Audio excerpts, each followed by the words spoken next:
दिल को छू लेने वाली लव स्टोरी टीना और तनवीर की है। दोनों एक दूसरे से हद से ज़्यादा प्यार करते थे।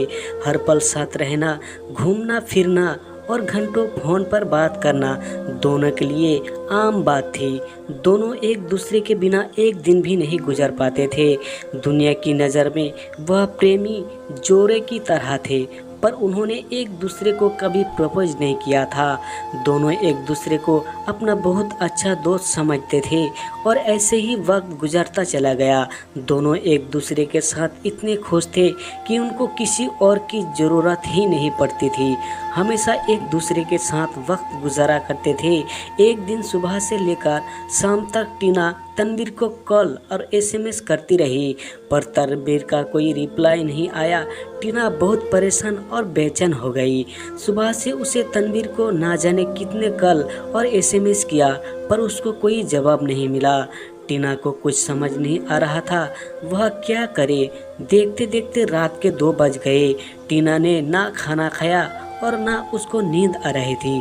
उसके मन में बस एक ही बात घूमती रहती थी, आखिर तनवीर उससे बात क्यों नहीं कर रहा।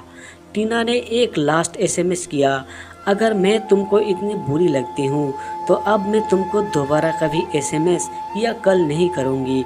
इसके बाद भी जब तनवीर का कोई रिप्लाई नहीं आया तो टीना ज़ोर ज़ोर से रोने लगी और पता नहीं कब वह रोते रोते सो गई।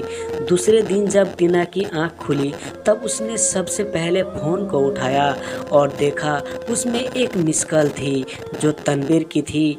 टीना ने बिना कुछ सोचे समझे तुरंत तनवीर को फ़ोन लगाया।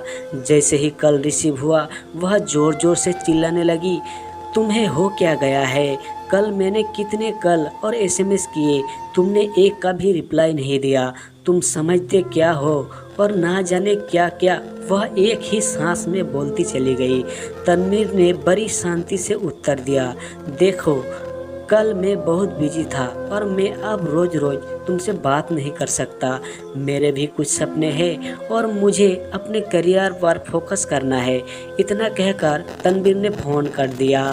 टीना के पैरों तले से ज़मीन खिसक गई। वह समझ नहीं पा रही थी आखिर अचानक ऐसा क्या हुआ जो तनवीर उससे बात नहीं करना चाहता है। वह ज़ोर ज़ोर से रोने लगी और उसके सामने फ्लैशबैक चलने लगा। तनवीर के इस बदले हुए रूप के बारे में उसने कभी सपने में भी नहीं सोचा था। जैसे जैसे वह बातें याद करती वैसे वैसे उसकी आंखों से आंसू गिरते चले जाते। टीना की नज़रों के सामने तनवीर के साथ गुजारे एक एक पल की तस्वीर ऐसे घूम रही थी जैसे दोनों कल ही मिले हो, पर यह दोनों जानते थे उनका रिश्ता 7 साल से ज़्यादा पुराना है। वह अपने आप को कमज़ोर, अकेला और दुखी महसूस कर रही थी। इससे पहले हर मुश्किल में तनवीर उसके साथ था, पर इस बार वह अकेली थी और उदास थी। टीना एक ही दिन में इतनी टूट गई कि वह सुसाइड करने की सोचने लगी। शाम के समय टीना ने हिम्मत करके तनवीर को कॉल किया। तनवीर ने फ़ोन उठाते ही कहा, मैं अभी बहुत बिजी हूँ, तुमसे बात नहीं कर सकता। सड़ी और फ़ोन रख दिया। टीना के नंबर से रात 9 बजे तनवीर को फ़ोन आता है। फ़ोन सुनकर तनवीर ज़ोर ज़ोर से रोने लगता है और कहता है, यह सब मेरी गलती है, मेरी गलती से ये सब हुआ है, इसका जिम्मेदार बस मैं हूँ। और रोते हुए घर से हॉस्पिटल के लिए निकल जाता है।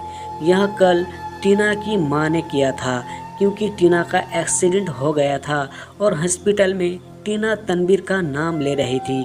जैसे ही तनवीर हॉस्पिटल में पहुंचता है टीना की आंख खुलती है और वह कहती है, आखिर मैंने क्या किया है जो तुम मुझसे बात नहीं करना चाहते? तुम्हारे बिन मैं जीकर क्या करूंगी? मुझे मर जाने दो। तनवीर की आंखों से आंसू गिरने लगते हैं और वह कहता है, गलती तुम्हारी नहीं किस्मत की है। मेरे दिल में छेद है और मैं बस कुछ ही दिन का मेहमान हूँ, इसीलिए मैं तुमसे दूर जाना चाहता था ताकि तुमको दुख ना हो। टीना तनवीर का हाथ पकड़कर मुस्कुराती है और आंखें बंद कर लेती है। तनवीर के चेहरे पर सुकून झलकता है और वह अपनी आखिरी सांस तनवीर के साथ लेती है। थोड़ी ही देर में तनवीर को हार्ट अटैक आ जाता है और तनवीर भी दुनिया छोड़ देता है। बहुत किस्मत वाले लोग होते हैं जिनको इस संसार में सच्चा प्यार मिलता है, और उससे ज़्यादा किस्मत वाले लोग वो होते हैं जो पूरी ज़िंदगी साथ गुजारते हैं, दोनों साथ जीते हैं और दोनों साथ साथ मर जाते हैं। दोस्तों, आपको हमारी लव स्टोरी कैसी लगी हमें कमेंट करके ज़रूर बताइए, और इसी तरह की कहानियाँ और सुनने के लिए पाने के लिए हमारे चैनल को भी ज़रूर सब्सक्राइब कीजिए। धन्यवाद।